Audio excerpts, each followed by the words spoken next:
Dios les bendiga, mis amados hermanos y amigos. Damos gracias al Señor porque nos permite un día más de vida. Y quiero compartir con ustedes una pequeña meditación el día de hoy. Y esto es acerca de la palabra del Señor en el capítulo 9 de San Mateo y el versículo 9, cuando el Señor Jesús, el Mesías, comenzaba su ministerio. Dice la palabra del Señor en el versículo 9 del capítulo 9 de San Mateo. Pasando Jesús de ahí, vio a un hombre llamado Mateo que estaba sentado al banco de los tributos públicos y le dijo: sígueme. Y se levantó y le siguió.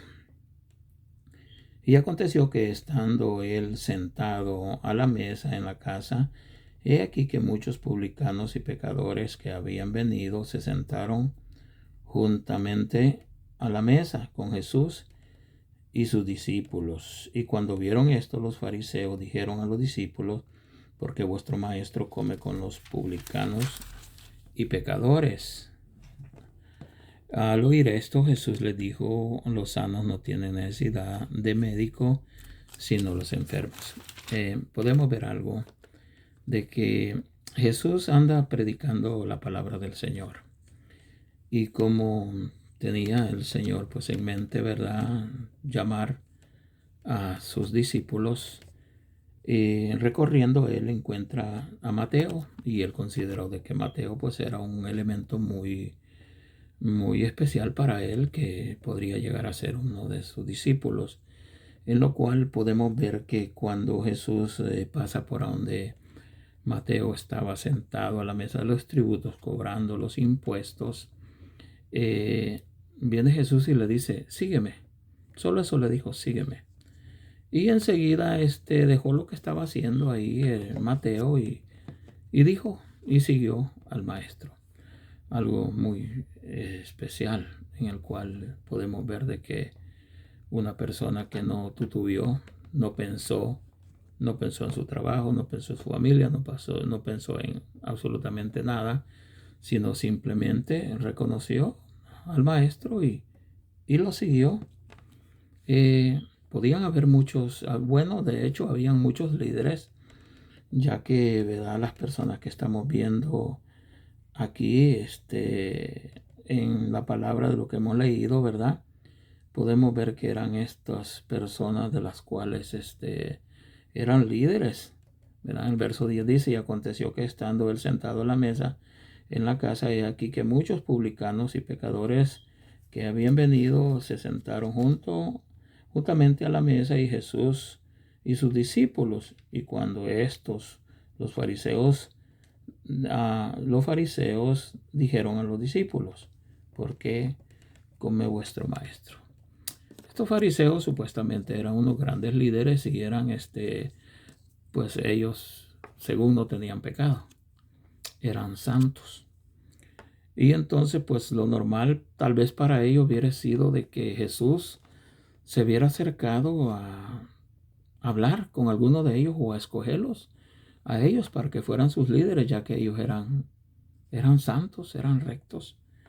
Pero vemos que no, de que Jesús conocía el corazón de Mateo, y él vio ese corazón y vio que ese corazón podía, ¿verdad?, ser un elemento, un vaso muy especial para poder recibir, ser un depósito del Espíritu Santo, y luego ser un buen candidato, un buen elemento para seguir predicando el Evangelio, el mensaje que Jesús les iba a compartir con ellos y compartir con la gente. Y no escogió a ellos porque no se dejó ir por la vista ni por lo que ellos decían. Entonces es algo muy importante que podamos darnos cuenta de que el que conoce bien nuestros corazones es el Señor. A veces, como dentro de los liderazgos o dentro de las iglesias, se consideran más a las personas para poder hacer el trabajo del Señor, aquellos de que por fuera se ven santos y muy recatados, muy vestidos, muy buenos santos dentro de la iglesia. ¿Y por qué? Porque el corazón, a veces en los líderes no hay un discernimiento de espíritu. El discernimiento de espíritu es el Señor el que lo da, pero lo da cuando la persona, cuando aquel se dedica al Señor y se somete al Señor y obedece al Señor y tiene un corazón limpio, recto, íntegro. Entonces el Espíritu Santo habita en ese líder y es cuando se recibe el discernimiento de espíritu. Y cuando hay ese discernimiento de espíritu, entonces se puede ver a las personas y poder escoger un buen liderazgo. Pero, ¿qué es lo que sucede? Jesús tenía el Espíritu de Dios, pues era Dios mismo. Y conocía el corazón de Mateo, sabía que podía ser un buen elemento, ¿verdad? Que podía ser útil. Mas los fariseos, aunque se veían bonitos y se creían santos y hacían cuantas cosas, pues el Señor sabía que eran personas de que estaban enfermos. Y acuérdese que de hecho en el templo ninguna persona podía ni siquiera con un impedimento, no podía ni siquiera entrar al templo, mucho menos ser un servidor, porque el que servía tenía que ser alguien que no fuera enfermo, que fuera sano. Pero ¿qué es lo que sucede? De que el Señor Jesús sabía de que Él podía sanar el corazón de Mateo de cualquier pecado que podía tener Mateo, si es que, ¿verdad? Porque los publicanos, los recaudadores de impuestos, eran tenidos como pecadores dentro del pueblo del Señor. Y entonces, ¿qué es lo que sucede? Lo escoge, lo llama y viene y a la misma vez llega a su casa y hace un banquete y vienen los demás pecadores, los publicanos y pecadores que habían venido, se sentaron a la mesa con Jesús y con sus discípulos. ¿Qué quiere decir? La santidad nosotros la llevamos dentro, no la llevamos por fuera. Podemos nosotros juntarnos con cualquier persona. Qué bueno sería que cada uno de los hermanos que trabajan en diferentes fábricas, en matanzas, en donde quiera que trabajen, en construcción y que trabajen con gente pecadora, que se sentaran juntamente con ellos y comieran con ellos y conversaran y que aprovecharan ahí entre medio de ellos hacer luz. No te va a contaminar lo que ellos hagan ni lo que estén haciendo, porque la santidad la llevas por dentro. Pero al contrario, nosotros como cristianos sí podemos contaminarnos a ellos con nuestra luz, que cada vez que nos sentemos hablemosles de Cristo y que podamos mostrarles a ellos que Jesucristo ha cambiado nuestras vidas. Entonces vinieron y se sentaron con el maestro y con los discípulos. ¿Y qué es lo que sucede? Y dice que se sentaron a la mesa con Jesús. Pero cuando vieron esto, los fariseos dijeron a los discípulos: ¿por qué come vuestro maestro con los publicanos y pecadores? ¿Por qué si vuestro maestro es santo, si es sacerdote, Y comenzaron a decir tantas cosas. ¿Por qué está comiendo con los publicanos? ¿Por qué? Porque ellos no podían. Ellos según no se juntaban con los publicanos, con los pecadores. ¿Por qué? Porque eran santos. Así hay muchas personas ahora mismo en estos tiempos que se creen muy santas, que se creen muy rectas, que se creen que tienen la presencia de Dios, pero nos damos cuenta de que no tienen a Dios en su corazón, porque la persona que tiene a Dios en su corazón tiene amor, y el amor es el que lo mueve para poder sentarse con este tipo de personas. ¿Por qué? Porque necesitan ellos conocer y saber de nuestro Señor Jesucristo. Entonces, ¿qué es lo que vemos nosotros? Dice pero fíjese que en el versículo 12 dice: y al oír esto Jesús los oyó y les dijo: los sanos no tienen necesidad de médico, sino los enfermos. ¿Qué es lo que le está diciendo Jesús? No precisamente que los fariseos eran sanos, no precisamente porque ellos eran rectos, sino que Jesús les dice esto porque ellos se creían que eran rectos y que eran sanos y que eran santos. Eso es lo que se creían ellos. Y por eso entonces el Señor le dice: los sanos no tienen necesidad de médico. Ahora, en otras palabras, está diciendo: yo no me siento con ustedes porque ustedes son perfectos, son sanos, son rectos. Entonces, como ustedes ya son santos, ustedes no necesitan entonces de un doctor. Entonces, ¿para qué? Un doctor nunca va a ir a un sano. ¿Por qué? Porque no lo necesita. Entonces el Señor les dice: los sanos no tienen necesidad de médicos, sino de los enfermos. Entonces, ¿sabe qué le está diciendo? Bueno, si ellos son pecadores, si ellos están en pecado, no son santos, entonces ellos son los que me necesitan a mí. Yo tengo que acercarme a ellos. ¿Por qué? Por a medio de nuestro Señor Jesucristo poder hablarle y esto venir a ser sano. Nosotros como cristianos nos ha llamado el Señor para eso, para que nos acerquemos a los pecadores, a los que están en pecado. No importa el tipo de pecado que tengan, no interesa lo que sea.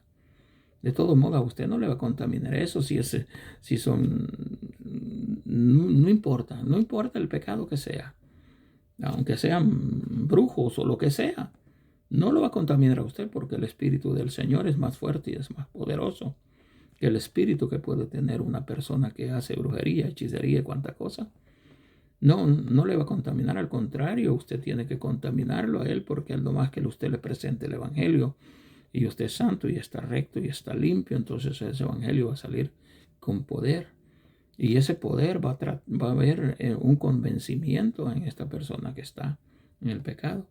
Entonces, ¿qué es lo que vemos entonces nosotros? Dios nos ha puesto a nosotros para que nos juntemos con ellos y les hablemos de la palabra del Señor. Por eso Él vino a buscar a todo aquello que estaba perdido, lo que está perdido. Pero si usted se junta únicamente con aquellos que se creen santos y son santos únicamente, y no se junta con nadie, no va a ningún lugar, simplemente llega a la iglesia y en la iglesia usted comienza a revelar la santidad y a mostrarse y a orar y hablar fuerte de santidad, pero afuera no hace nada. Entonces, ¿cómo está el asunto? Vamos a mostrarnos afuera, mostrarse al mundo, al pecador, a aquel que no conoce a Jesús, que pueda ver a Jesús a través de nosotros. Por eso el Señor le dijo, mira, ¿sabes qué? Los sanos no tienen necesidad, son ellos. ¿Por qué ustedes en vez de venir a mí y cuestionarme y estar perdiendo el tiempo aquí? ¿Por qué ustedes entonces mejor no se dirigen a este tipo de persona que está mal? ¿Por qué no les enseñan bien? Enséñenle con la palabra y enséñenle también con su testimonio para que ellos puedan ver que ustedes verdaderamente son sanos y poderles enseñar. Pero ¿qué es lo que hace? Si una persona se está dedicando a ver en los demás y a acusar a los demás y fijarse en lo que los demás están haciendo, está perdiendo su tiempo. Así que no, el Señor nos ha llamado a nosotros. ¿Para qué? Para que seamos nosotros los que llevemos ese mensaje. Entonces, ¿qué es lo que le dice el Señor en el siguiente versículo? Id, les dice, pues, y aprended lo que significa misericordia quiero y no sacrificio. Entonces les dice, id, vayan ustedes y aprendan. Aprendan ustedes a lo que significa que yo quiero misericordia. Y eso es lo que el Señor quiere, que nosotros tengamos misericordia. Por eso hay que aprender entonces a ser misericordiosos y tener misericordia para aquellos de los cuales están necesitando de esa misericordia de nosotros. Que nosotros somos los que podemos llevar ese aliento, ese consejo, esa palabra, ese cambio, esa transformación en esas vidas. Y es necesario que vayamos y que verdaderamente lo busquemos nosotros. Donde la puerta se abra, donde lo inviten, ahí tenemos que ir nosotros, ¿ok? Porque dice el Señor, sigue diciendo en su palabra, dice, misericordia quiero y no sacrificio. Hay muchas personas que se sacrifican orando y cuanta cosa, pero lo dice y que todo el mundo sepa que es madrugador, que le encanta estar orando y ayunando y lo pone y lo publica. No, ¿por qué no lo buscas al Señor en secreto y no le digas a nadie que estás orando, que estás ayunando? Cuando tú estás orando y estás ayunando, el Señor va a mostrarte a ti y te va a mantener te vas a mantener en santidad. No necesitas de andarle gritando a otro. Pero ¿qué es lo que sucede? Que aquella persona que lo grita y que lo dice, el incauto viene y oye, dice, este es espiritual porque ora mucho, porque vigila mucho, porque está tantos días orando y está ahí. Y ya con eso creen que no. Se va a ver en el fruto lo que está dando verdaderamente esta persona. Ahora, ¿qué dice el Señor? Porque no he venido a llamar a justos, sino a pecadores al arrepentimiento. En otras palabras, bueno, yo no me junto con ustedes porque ustedes ya son justos. Ya no necesito yo entonces. ¿Qué es el trabajo? ¿Qué le puedo llegar yo a predicar a un pastor? ¿Qué puedo yo hacer para ir a predicarle a a un pastorado, no les puedo predicar el arrepentimiento porque supuestamente ya son salvos. Y si no son salvos, es cosa de ellos. Se están engañando ellos mismos. Pero se necesita de aquellos que verdaderamente no conocen. A veces todo el mundo quiere predicar dentro de la iglesia y va a exhortar y a predicarle al justo, al santo que está ahí. Y él está en pecado y viene a predicarnos y a enseñar a la iglesia. Y ellos completamente en pecado, que no tienen amor, ni misericordia, ni nada. Y vienen a despotricar y a hacer pedazos a la congregación. ¿No se dan cuenta que somos hijos de Dios los que estamos sentados ahí? No es cualquier público que está sentado ahí. Ahí no está en el estadio de fútbol, ni está en un concierto, ni está en algún otro lugar. No, ahí está en una asamblea de los hijos de Dios. Y hay que ser ahí. Yo pienso de que es muy importante. Dice que porque no ha venido y a llamar a justos, sino a pecadores al arrepentimiento. Por eso el trabajo de nosotros es ir y buscar a los pecadores y llamarlos al arrepentimiento, decirles y poderles testificar con nuestras propias acciones que verdaderamente el Señor transformó nuestras vidas y nosotros ahora somos verdaderamente unos hijos de Dios. Así es que yo quiero que entendamos verdaderamente cuál es el propósito de nosotros. Así como Jesús lo hizo, vamos entonces y visitemos a aquellos de los cuales verdaderamente necesitan del Señor. Y en la iglesia, déjese instruir por los que tienen los ministerios. El pastorado, el pastor es el responsable de enseñar en la iglesia. Los maestros, los que hemos sido llamados maestros, pastores, somos los responsables de instruir a la iglesia y al pueblo. No los aprendices, no. Y si el pastor me enseña y pone a otros novatos, no es que lo está haciendo porque quiere que se desarrollen, no, Señor. Lo está haciendo porque no tiene una capacidad, porque tampoco Él no quiere prepararse para preparar a los demás. Así es que es necesario que nosotros recibamos muy bien a aquellos, ¿ok? El Señor quiere misericordia y no sacrificio. Acuérdese de eso. Este es el tema. El Señor quiere misericordia y no sacrificios. Dios me lo bendiga, Dios me lo guarde y nos vemos en el próximo video.